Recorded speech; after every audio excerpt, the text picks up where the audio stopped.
Three ways that classroom readiness can help support your child is self-regulation. So self-regulation is a skill needed in a typical classroom.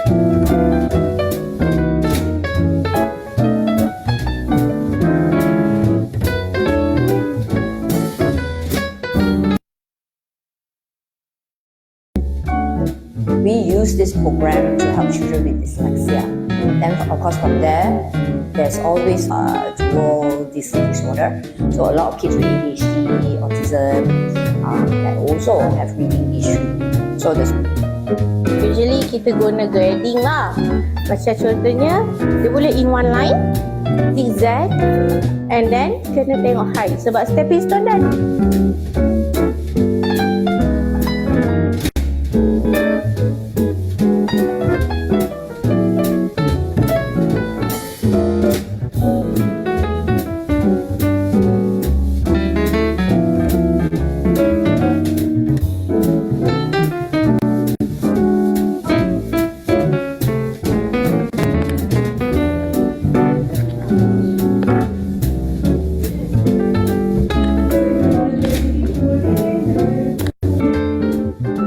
Behavior is considered challenging when it is harmful for the people around them.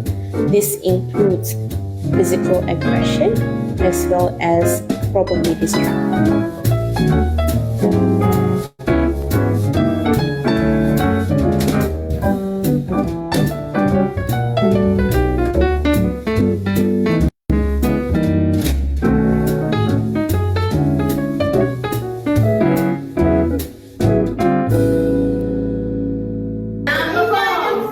Enjoy the movie! And number 5 is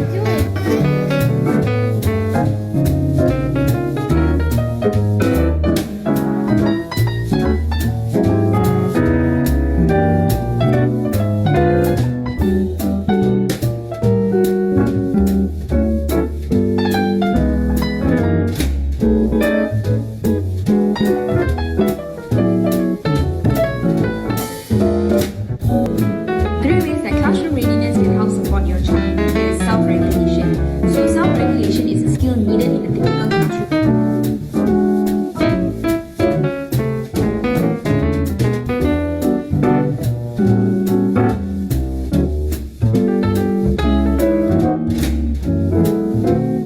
we use this program to help children with dyslexia. Then, of course, from there's always a dual disorder. So a lot of kids with ADHD, autism, that also have reading issue. So Usually kita guna grading lah. Macam contohnya, dia boleh in one line, zigzag, and then kena tengok height sebab stepping stone dan.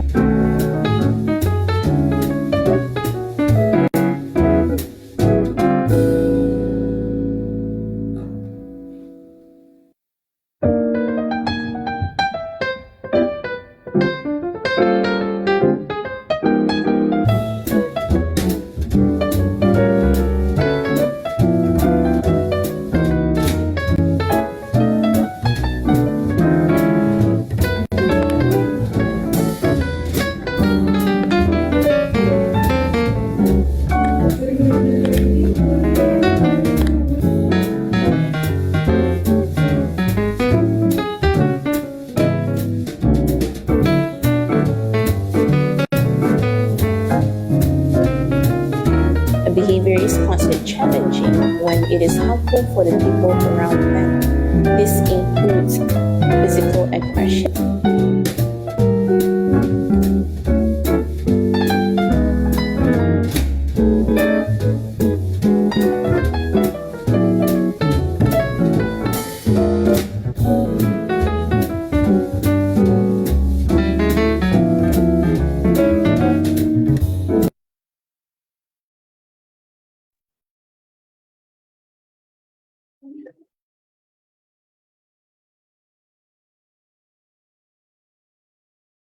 Hello. Hi. So today, we will do one more sharing session today. Wait, okay. Hi. Sorry about the video. So today we will sharing about a new topic, which is what is next after your child's school years for children with special needs. So before we start, I will introduce our speaker today, which is Miss Jasmine Manuel. She has been working in the field of special needs for the past 18 years. In those years, she taught and managed children and young adults in 3 different special needs centers.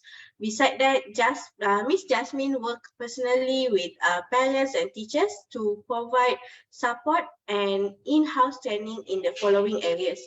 Behavior, such as behavior modification, curriculum, and classroom strategies. Miss Jasmine is currently attached to Malaysian Care under the Service Development Department, where she focuses on developing the special needs services for underprivileged communities. So, currently, Miss Jasmine pursuing her Master in Psychology in Open University Malaysia, OUM. So, let's invite her to our session today. Hello, Miss Jasmine. I think you need to unmute. Sorry. Okay. Yeah. Good afternoon, Miss Alia. Thank you for inviting Malaysian Care today to talk about the topic, yeah. And also the viewers, thank you for joining us today. And yeah, let's learn this together, yeah. Alright, so I will share the slide. So we will know about what next for our children. Thank you.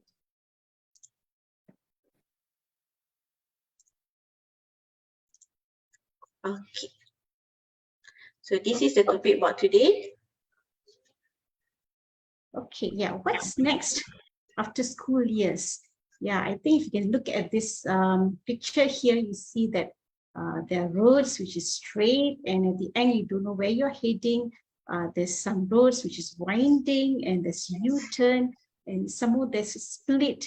You do not know where you're heading. So sometimes the road to independence for people with learning disabilities can be a challenge, especially for parents. Yeah. Correct. Because nowadays we have a lot of opportunity for the children, right? Which is they can discover a lot of things. So maybe this one of the challenges for our parents. Yes. So let's Yeah. Well, it's how you look at it. Life with our special needs kids is a journey. It's a journey with your child. It can be beautiful, right? If you take time to reflect and enjoy this child and the process, the whole journey with your child. And of course, the reality is it can be tough. It can be rough. Yes. It can be a journey, right? Sometimes can be so difficult. Yeah. So, but again, the question is when you walk alone, for instance, if you walk alone, it can be boring. It can be like, wow, it's long. I need to walk and when will I finish, right? But if you walk with a group of people, you will feel encouraged. You can stop. You can talk about things just like parents coming together. Yeah, coming together, supporting each other, and even therapists supporting each other. There's something that can actually help and make this whole journey beautiful. Yeah. So that's mean to make a beautiful journey. So the child need have a multidisciplinary team and also support from their families and also the friends lah. That's right. Yes. Okay, so that can help the children to be more independent. Yes. Like that? Yes, okay. That's right. Yeah. Can we have Okay. Transition in life. Yeah, it is a process from being a child to be an adult, right? Especially for special needs, our children with special needs. It's a transition process where you look ahead of their future and start preparing them. You know that they will be going through, but what are the things that we need to start preparing them? And those are the times that are very significant in the child's life. And it's a process again. So how do we go through this? This is something that we will go through the slides in the future slides after this. as to how the process is going to be. Yeah.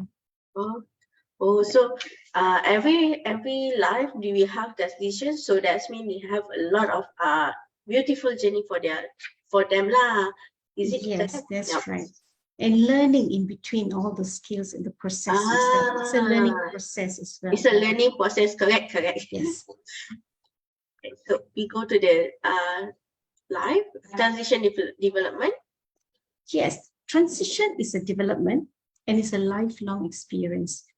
We start from the age of 6 and then go to 6 and then 7, 13, 20 and 55 and above. This is actually a simple guide, a simple process which happens where the child with special needs from the day, if you can see the next slide, please. From the time they get diagnosed, once they're diagnosed, the parents go through the therapy, speech, occupational, sensory, and then at the age of 7, they are into the Ministry of Education, which means they go through the, next slide, please. Early intervention, they go through kindergarten, they go through the integrated primary education and the integrated secondary education, which also includes the program transition program. Yeah, this is the first part of it. If you see another level of kids, you can see below. Next. Okay, so those kids are not in the mainstream. They actually go through early inclusive preschool, daily training, a day training program. They go through vocational work-based program, and it's all until 19, right? So once this is over at 19, they exit. So today the talk will be what is after this phase of their life, right? So if you see the first part of it, if they've completed their education, Form 5, the transition program, some of them with the academically inclined, they will go, can I have the slides, please? They'll go for higher education. It can be university or college. And once they've completed, they go into open market employment. And some of them, although they've completed their higher education, they may need a transition program. Yeah, a transition program, then they go into the open employment. Yeah, and for those who are with the other part of it, they go through transition program with the help of the job coach. They either go for open employment or some of them may be retained as sheltered workshop. Yeah. All right. So Miss Jasmine, I just wonder, what is the difference between open employment and sheltered employment? And also how we know which one is suitable for our children? Okay, if you're talking about open employment, it's more of inclusion.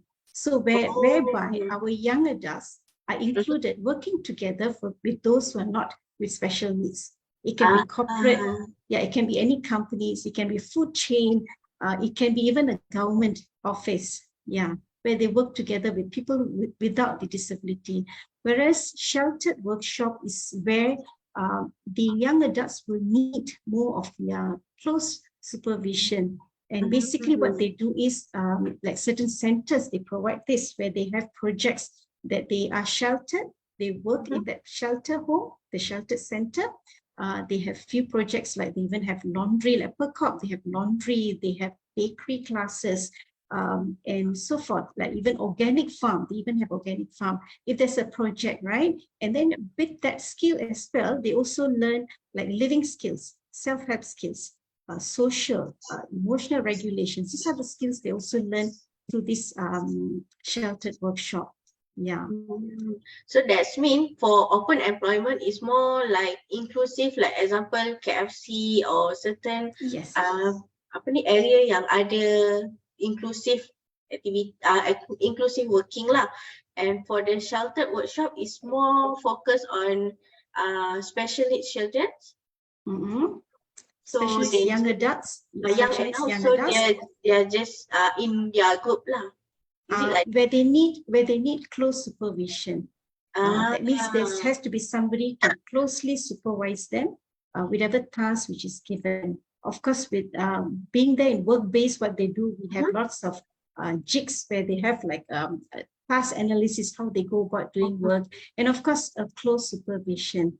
Yeah, they don't go out and work, but they work among the rest of the learning disabilities group of young Oh, adults. understand. So is it both of the employment have a job coach or only one area? They both have. Okay, for instance, when they come for the transition program, right, the job coach should actually assist them. Will go through the initial assessment. We have a coping assessment. We have readiness assessment. There's a lot of assessment that happens here. From here, let's say for sheltered workshop also, there will be a transition program where the job coach will work with the young adults with learning disabilities to actually assess them and see if they're ready for open employment. Yes, job coach will follow them for open market. But those who are also in the open market, once they go through the transition program, when they're already in the open market, if there's a need, the job coach are trained to actually be there, especially the first week, they actually intrusively, they'll be there to actually guide these young adults. And after a while, they will fade away. But there are cases also whereby if there's any issues that pops up, any issues like emotional regulation or some kind of behavior issues where the employers will actually call in the job coach. Okay, I need help. Can you come and assist? Can you come and talk to your young adults? So the job coach will also still support. Yeah, but not as close intrusive compared to Okay, understand. yeah. Okay. Next, Okay, yeah, so these are some of the program that which is under the Pendidikan HAS, right, integrasi, and if you can see from Form 1 to Form 5, they all the different skills that they are taught. These are the modules that they go through. And of course, lately, some of the schools have implemented the SKM, Sijil Kemahiran Malaysia, whereby some of the young adults actually train on the vocational training. So they actually complete until level 3 with the certificate, and they're also given the experience to be in the open market where there's some, it's more of a kind of internship kind of thing. They just go in for a while as part of exposure. I've told that some of the companies which is open like Mydin, KFC, they also give this kind of privilege to these companies, to these students to actually do their kind of training. Yeah. And this is some of the cert, the SKM. This is just an example, right? So if you can see, they are doing the cooking session. If you can see the next slide, they have a bakery class, and they also get the certificate, a very basic certificate of which they can actually go out and work. Yeah. And of course, coming back to the university, right? Once they complete their Form 5, once they complete the school years, some of them who, like I mentioned, those who are academically inclined, they actually continue their studies in the universities. So this is just a survey done, a research actually, which is published, which shows a positive percentage. You see there's an increase on the enrollment. So which is a good thing. It's actually a positive thing to look at. It's like this is increasing. Yeah. So, but although it doesn't clearly says that what sort of disabilities, either it's learning or physical disabilities, but we do see a positive increase in that. Yeah. Yeah. Okay, these are some of the college, academy, and organization which I've listed. Enabling academic, they have this transition program, but you have to complete your Form 5. There's few requirements that they need to go through as well. For instance, they have to be 21 and above, and they have to be completed their Form 5, 16, 17, okay. They have to complete their education, and they need to have, so and this is actually enabling academy looks into more high functioning young adults, where they actually put them more into corporate companies. Is more of that, yeah. And also Berjaya TVET is also for those kids who are into the vocational training. So they can also look out for this. These are some of the options, just some of the options that we have. They can actually, parents can actually look into and do a survey. What are the available resources that is out there? Yeah. Can I have the next slide, please? And college community as well. They do have like vocational training. Yeah, and of course, there's few intakes, and you have to check online when is the next intake and so forth. And of course, United Voice also, they focus on vocational training as well as self-advocacy, which they're pioneering. But at the same time, they also into job coaching as well. So they do vocational training as well as job coaching. They provide job coach facilities as well, support, yeah. And like I mentioned just now, PERCOP is more of a sheltered workshop where they get projects and where our young adults can actually, it's a sheltered workshop. Together with the sheltered workshop, they also have all the other skills, the living skills that they also train them. And the other one is Bloomers Training House, which is also more of sheltered workshop. At the same time, they also have like transition program, very basic transition program, vocational training as well. Yeah. So, Miss Jasmine, if the kids, if the parents want to send their kids for the training part, is it have a specific certificate? Like example, for a normal, for other person, usually we use SPM to go for university, right? So like this kind of children, then how they can apply to go for the education level, the next education level?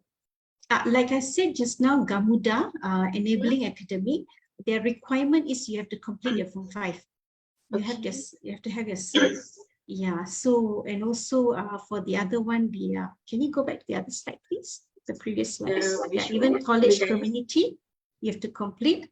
Yeah, and Berjaya, you have to complete your education. So with that, like but if you're talking about the sheltered workshop, not really, like PERCOP, Bloomers, they can actually call in and the personnel there will do an assessment and to see whether the young adults is suitable for the program or not. And they will go through a program, yeah.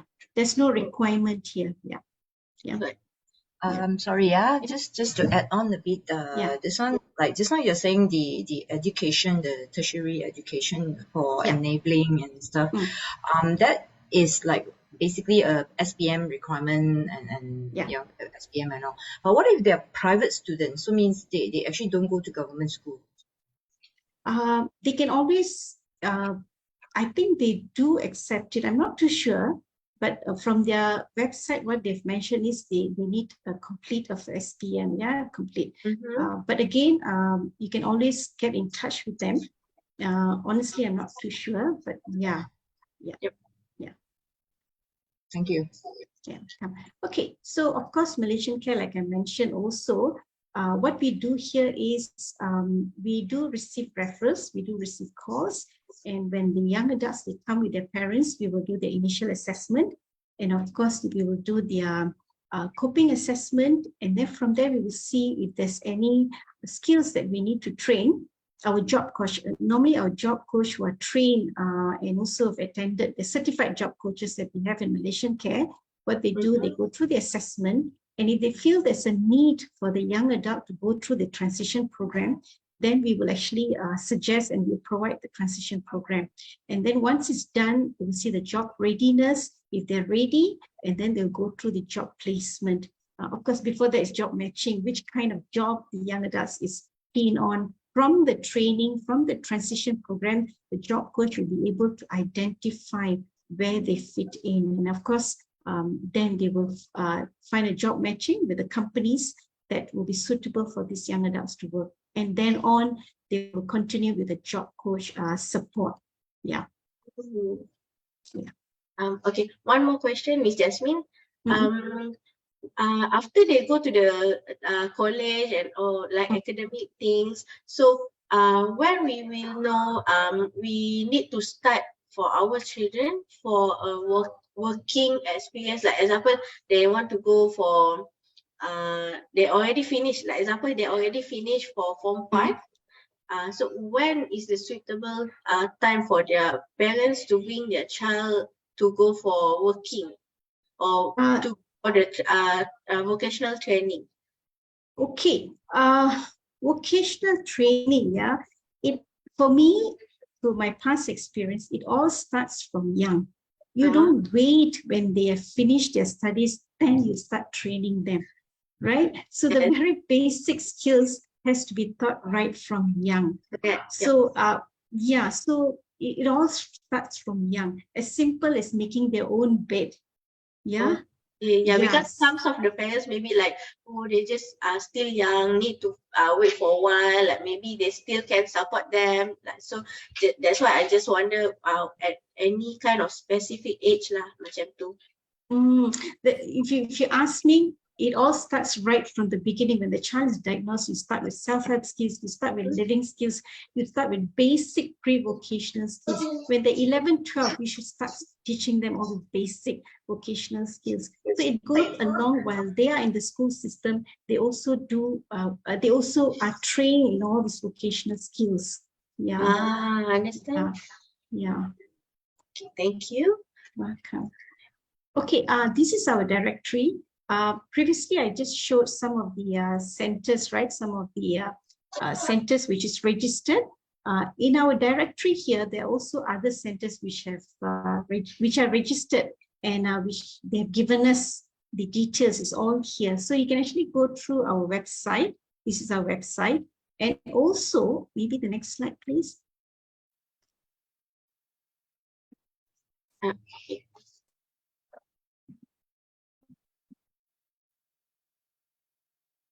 The next slide.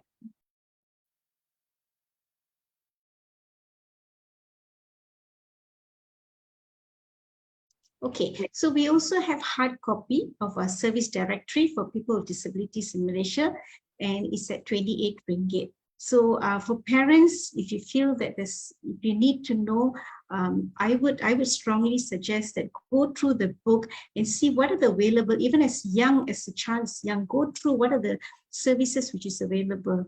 So I think that is so helpful to do it right, not to wait until the child is completed. Then you start looking out for it. Go and visit, look out for centers, and then go and visit the centers and see what are the skills that is being trained. I think that's something I strongly would like to encourage here. Yeah.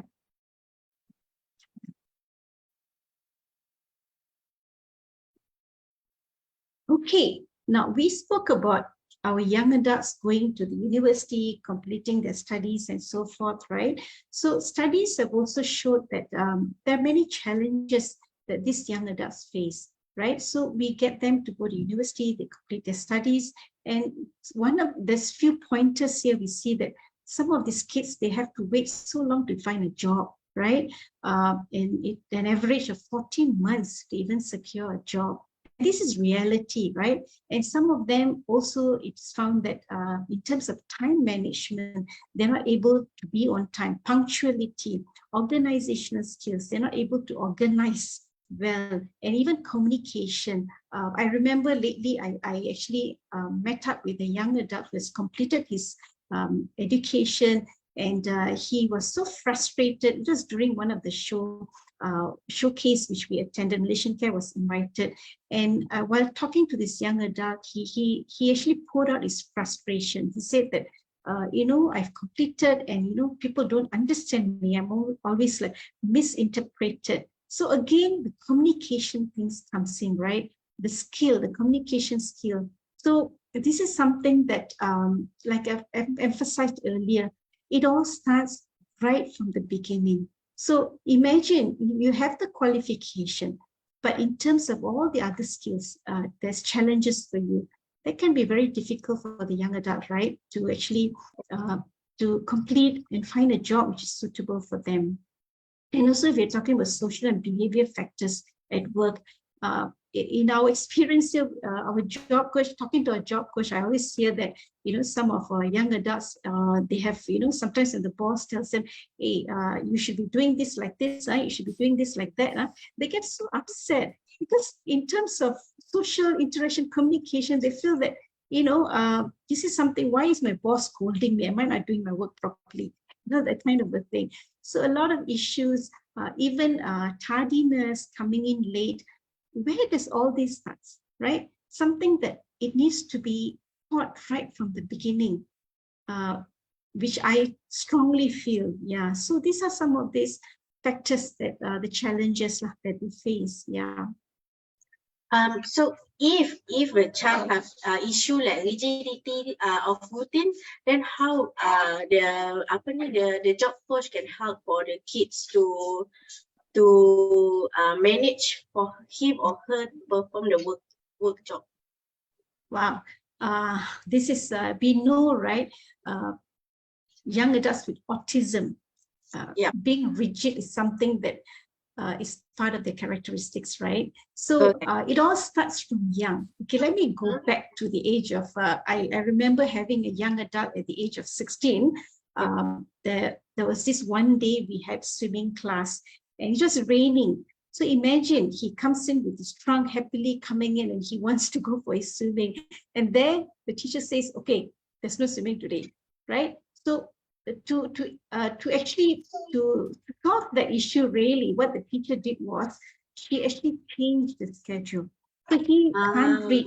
So she had this picture of swimming picture. She took it out and she put something that the child likes also, like puzzle. So she put the puzzle there, and together with that, she did social stories. And and the minute when the child is able to sit and to do the task that he was asked to do, the teacher immediately praised him. There were reinforcement. So that actually made him, wow, okay, she likes it when I do this. But again, it doesn't happen all the time. So like I said, the whole school has to come together. We all have to be, we have to agree to this. Okay, today there's not going to be swimming. This guy is going to come. All of us are going to do the same thing. Yeah, so nobody's giving in. And also, like I said, having a schedule is so important, and how you sometimes you may need to like change it. How do you break flexibility, right? So sometimes sometimes you have to have the opportunity to do that. So you just change, not on a regular basis, but even if you change, it cannot be so drastic that will cause anxiety in him, right? So you have to do it gradually. But if you continue doing it, the child will learn that it's okay to do this. It's okay. I don't get to do this. It's okay. So we strongly believe in social stories, even for young adults. Your question was, how does a job coach actually will help? The same thing. We will need to sit. If there's understanding in the child, we will need to sit and talk to the child. But on the other hand, if there's no understanding, we will have to go through social story, pictures, and then the cause and effect. What happens if you do this? Yeah. So I think there's something that, like I said, it has to be consistent as well. Yeah. So you cannot like do this today and the next day you do it differently. So it has to be consistent, and everybody involved has to use the same method. Yeah. I think that is understand. Yeah. Yeah. Okay. Okay, those are the high functioning, right? So even the low functioning children, young adults also, they have social and emotional regulation issues and lack of daily training skills, right? So this is something, like I said, right from the beginning. When they don't have all this, for an instance, if they are in a sheltered workshop, right, and they have emotion issues, when they get angry, how do they react? Okay, so if the parents, or even right from home, if you start doing emotions, talking to them about emotions, how do you react to emotion? How do you handle emotions? Anger management, how do you teach them? All those skills, if you were to teach them right from young, this is something that will be slightly, I'm not saying that it won't be there totally, but it can be managed. Yeah. Okay, so therefore, having all this, right? So preparation is really important, right? I'm not saying the challenges will go away, but you can minimize the challenges. And again, like I emphasized earlier, the basic training to cope these challenges, it all starts from a young age. And to have a purposeful life, I think it all starts from young. You have to start imparting your knowledge, your training right from young. It has to be consistent as well. And simple, like I mentioned, the daily schedule, introducing soft skills, interpersonal skills, anger management, stress management, flexibility, and personal care. Personal care is one of the most important things as well. I will look at it, because a person can accept you when you say that he doesn't know much, he can't cope. But imagine if a person who is so tidy, untidy, smelly, doesn't brush his teeth, doesn't take his shower, how will that be? Can you accept that? Yeah, something that we have to start right from young. Yeah, and I believe that earlier when I saw your video, you have your OT working on with the child, with your therapist working with the kids. These are the things that I feel the parents should reach out to centers or even other parents, how to even implement all the skills. If they find it that it's something that they need to learn, they need to source it out with centers and even therapists. Yeah. Oh, I understand. Yes. Okay. So now we are going into transition, right? So you ask, how do I even plan the transition for them, right? We are going backwards now before they even complete their studies. What are the things that they should start doing before they even reach adulthood, right? So the question is, how is the answer? So the answer is itself to think about transition, education, and planning. So yeah, can I have the next slide, please? Can. Okay, these are two questions that I would like our parents to really read, and let's pause to say, what do I expect for my child with learning disabilities when he or she leaves school and enters adulthood? Right? And what are my responsibilities as parents or guardians of a child with learning disabilities to make sure that they're successful adults? So we have this question in mind. So how do we, some of us might question, okay, where do I start? Like you asked me just now, right? Where do we start? What do we do? Do we, like, once they start working, do we start, training them? Or like you asked just now, how to break the rigidity, right? When they're already working. So even going to that state, what can we do even before that? Yeah, so this is something that we will be sharing from here onwards. Next slide, please.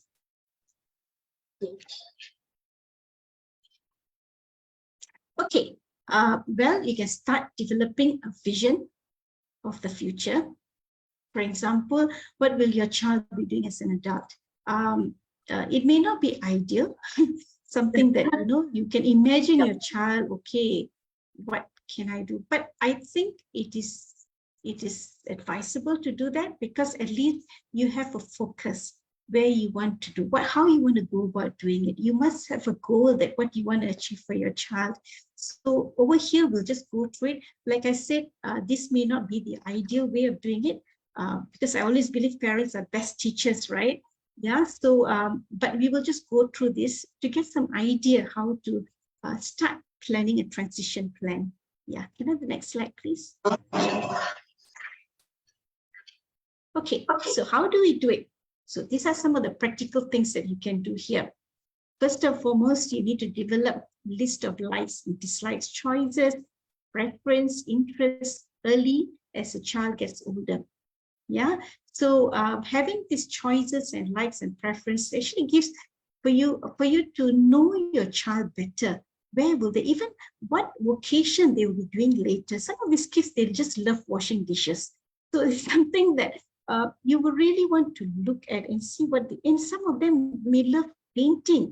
How do you even develop their skills, right? These are some of the skills that when you see them observing, so you need to have a list of things. And this can also be a reinforcer for them. So each time when they achieve something, the reward can be based on what their choices are, because you have a list of what they like and what they don't like, right?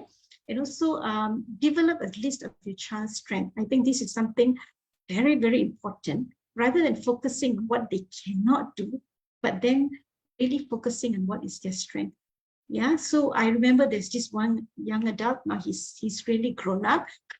Yeah, so he just loved painting. Right?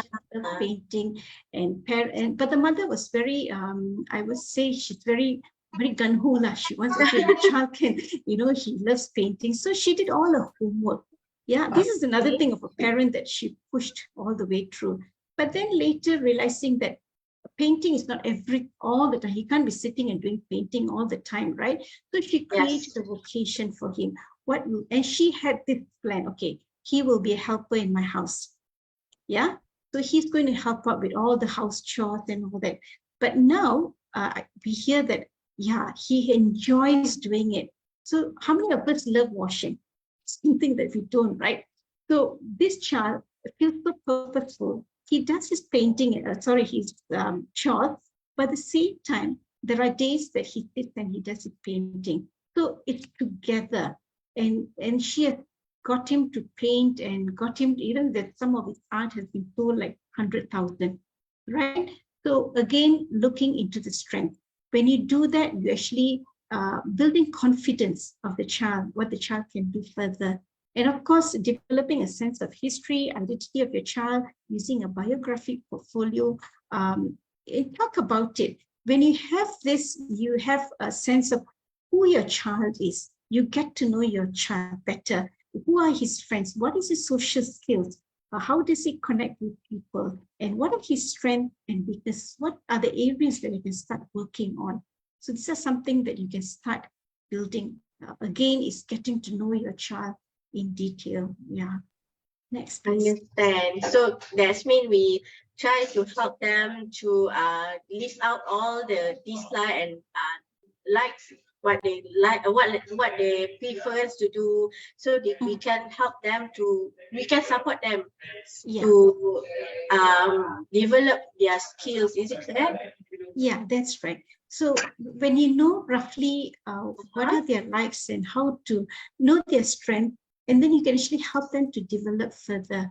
I think when you like doing something, you will when you get the right support, you will excel, right? You will improve in the skill that you know already, and it can be something more to a highest height, right? You will learn more and more, and you will become so good at it. Yeah. Yes, correct. Yeah. So they already know how to do, then become more like macam lebih cantik lah performance dia orang. Is it correct? More skillful, I would say. Yes. Yeah. Yes. Yeah. So yeah. Okay. Now, back to the others. The slide before that. Yes.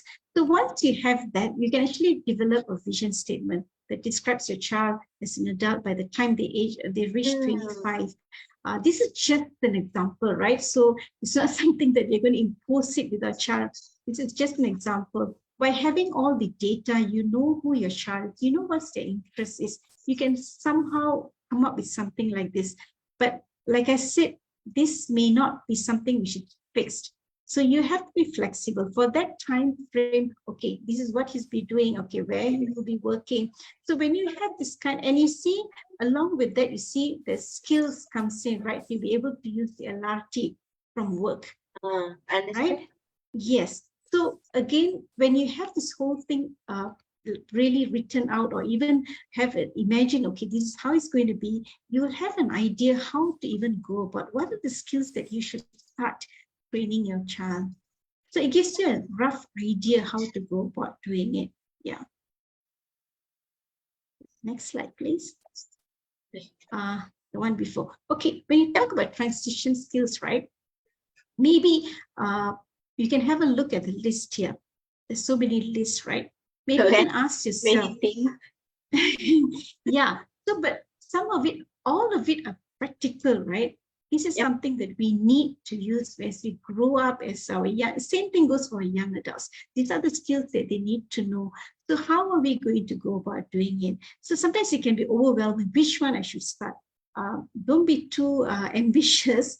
See where your child is first and what is necessary. Set goals which is realistic and goals that you think that it's achievable, and where your child is. Knowing your child is the best thing. You need to know your child, where your child is. Then you start working on all the other skills that they need to know. Yeah, this is just a guide here. Yeah. So for the checklist, is it parents can do by themselves, or this one need to refer to someone specialized or professional to find? You may. Yes, you may. See, some of it are quite basic, but we have occupational therapists. I'm sure Minds to Reach, you have occupational therapists, you have speech therapists. Even I see your therapists working on vocational skills, or even pre-vocational skills and living skills. I saw some of it just now in your video. Yeah, so they can always approve that the help is available, right? So I think parents have to approach people if they look for specialists. Like, like even parents, I mean, parents coming together. Parent support group is so important, right? So when they Correct. come together, you can exchange notes. You learn from each other, and also getting the information from the therapist. I think that, and they'll be able to guide how to go about. Yeah. Yeah. Understand. So basically from the checklist we have 6 area of the skill. So is there any like specific yang macam most important skills that their parents need to check for their children before they can go for the vocational or for working at the working dekat luar lah maksudnya. I think it all depends on the child, where the child is. What is the child's understanding? Again, we are not going to pick, it's not going to be what I want to teach the child. It's again what the child really needs. Yeah, what are the needs of the child is so important. I mean, I can say use ATM, but is my child able to do that? He doesn't even know money skills. He doesn't even know time skill. What are the basic skills that he needs to achieve first before? So we'll have to be very realistic in our goals, what we want to teach, where the child is. That's where the therapist comes in. That's where the assessment comes in. You will know where your child is and what to focus next. Yeah. Understand. Yeah. Thank you. Welcome. Okay. Again, we have the transition plan. So these are few of the pointers that we need to consider. I think first and foremost, we have plan, right? But you have to be flexible. Yeah. Your goals may change over time. Yeah, and also taking into consideration of the realities. What is the real reality? Like I mentioned, what is the real need of your child? What's the interest, your child's interest really? Are we pushing them into something that they are not interested? But at the same time, also, I would encourage that expose your kids, expose them in different areas. If you want to find what is their real interest, you will have to expose them. You don't restrict them. But then again, from there, you will gauge, okay, he seems to be interested in this over different setting, over different time. So on a consistent basis, then you will know roughly, these are things that really interest him. Yeah, and also priorities. What is your priorities? Like you asked me, study use ATM machine. What is the priorities? I would rather prefer him to know money skills. Yeah.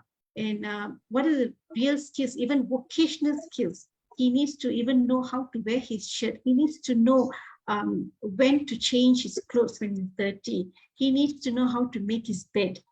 Imagine if he's all alone, how is he going to do it later? So what are the real needs, priorities, expectations? And communicate and discuss with family, teachers, and others involved. I think this is very important because you cannot do it alone. Yeah. Parents have to come together, and a family should come together with one understanding how you're going to train the child, having the right support, and parents work with teachers, I think, and those therapists were involved, because when you have the same goal, we work together and for the benefit of the child as well. Yeah. And most importantly, again, being consistent. This is something that I would emphasize again and again, being consistent in our training, being consistent with what we want with our kids. And then the most important part, again, patience. Different child learn differently at a different pace. So be patient with them. Yeah. Yes, like I mentioned here earlier, right? Patience is the key. When you look at it, this is Lukman, he's 24 now. He runs Autism Cafe with the father. And like the father says that, it's no good losing your patience with them. They cannot understand why you're upset with them. And what may seem like ordinary stuff to us, like washing dishes, can be a huge achievement for them, right? Yeah, this is something I would like to leave with. Patience is so important. Yeah, when we deal with our young adults. Yeah. And finally, conclusion. Yeah, there is hope. Each child has their own unique way of flourishing, yeah? And we must believe in them, what they can do. Focus on their strength, the potential. And at most, again, parents have a vital role to play. And it's not in 20 years' time, it's not in 15 years' time, it's not in 10 years' time, but it's now. right? So start training your kids right from now. Then you see the progress, in future. Thank you. I have one question. So this one is for the child that have disability, like maybe like moderate to high functioning. So how if the child have a like severe or low functioning performance, like example a severe autism or low functioning autism, so how they can help the children to be able working other than sheltered, maybe like any kind of transition that can help their children. Sorry, I don't get you. You're saying these are real low functioning young adults? The low functioning, like maybe they have some difficulties, like maybe difficult to follow the instruction, or maybe poor attention. So how they can help the children to support their life in future? I think it all starts from young, like I said just now. First, again, it all boils down, when you say behavior, it's all about communication, right? What is the child trying? So we will have to tackle on the communication. How does the child, how do you make the child understand? If you're talking about really severe cases, if some sheltered workshop, they do have sheltered workshop where they do very minimal tasks, as simple as just putting the straw in. Those are very low functioning. So there are centers, there are like certain centers where they actually do very, like I said, there's always a task analysis. Each child can work. Each child have the potential. Unless if they are really physically disabled, they're not even able to pick and do things. In Malaysia, we don't quite have that, any kind of services where sheltered workshop, but it is more of a training centers. I understand. Yeah. So, and one more question. Like example, in Malaysia we have PDK, right? So is it same like PDK with us? Is it same PDK and the like open employment, or just sorry sheltered employment? Is it almost the same, or is a different thing? Yeah, they go through the training, and the second part of it, right? They go through the training. So it's more of a training center for them. Yeah. So if you're talking about sheltered workshop, is after that. So they are there. Yeah. So they go through the training as in basic skills that they learn in vocational skills. Yeah. Okay. Yeah. We have question from the participant. What is covered in transition program? Sorry? What is covered in transition program? Like what activity or what the things that cover in the transition program? Maybe like we have like skills ke apa? You're talking about transition program? Yes, correct. Okay. In Malaysian Care, we have a transition program where we have like 12 modules that we go through with the young adults. So there's also like the fast track transition program as well, where they go through like 3 to 6 months training with programs with modulars that we will actually train them. Yeah. So there's few fixed modules like self-advocacy, simple as that, relationships, there's few of the topics that we will go through with them. Yeah.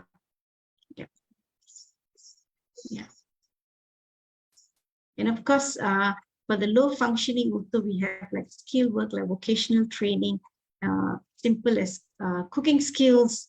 Yeah, so those are the things that we do on a basic level. Yeah. Skill work, like vocational training, simple as cooking skills. Yeah, so those are the things that we do on a basic level. Okay, Miss Jasmine, I have a question. Just now you're saying that the program is for the one that in Malaysian Care is for young adults. So how about children who are actually going through maybe their primary level or secondary level, but we kind of say, for example, notice that they are actually not on the academic track. So then what is for them? I mean, what's the advice for them? Yeah, how old are they, by the way? Yes. How old are they, Serene, you're saying?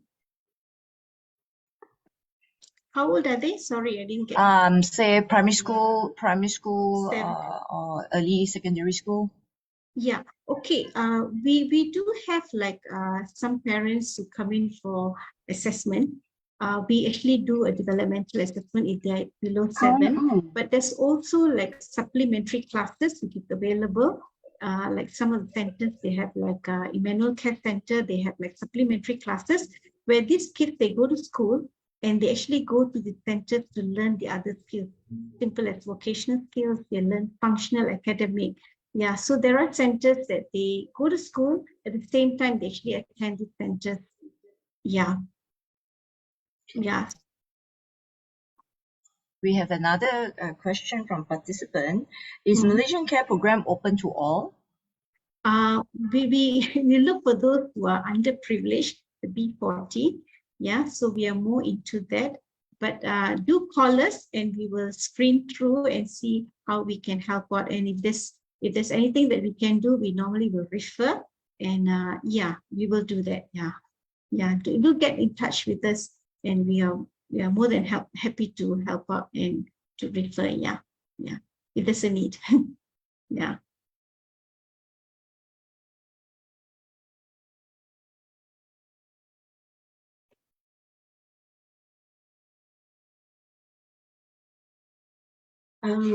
Miss Jasmine, so if the child have difficulty, like example, have difficulty to find a place to go for sheltered, or maybe like to go for working, then how we can help the children? Like example, usually we know a lot of vocational training ada dekat KL. So how about if they are out of the KL or out of Kelang Valley area? Is there any like asrama ke apa like for them to stay? To stay in, not that I know of, but there are under the Jabatan Kebajikan, right? You have this rumah, yeah, and well, those are for the OKUs. But if you ask me, there isn't a home that they can stay in. There's one Silom home, Jalan Karak Highway. So they do accept young adults. But of course, again, they have to go through the assessment and see whether they're able to cope with that young adult. Yeah. So, but also, what they could possibly do is also to get in touch with we can go in as part of support, and how do we empower the parents to Malaysian Care. We do that. We do an assessment house visit, and we normally will actually assist the parents, empower the parents how to go about even training the young adults or even the children in their home itself. Yeah. Understand. Yeah. Oh, that's great. At least can help the children, right? So they have the opportunity to go find their job. Jobs? Oh, okay. Yeah. Yeah. I'll check for any question from the participant.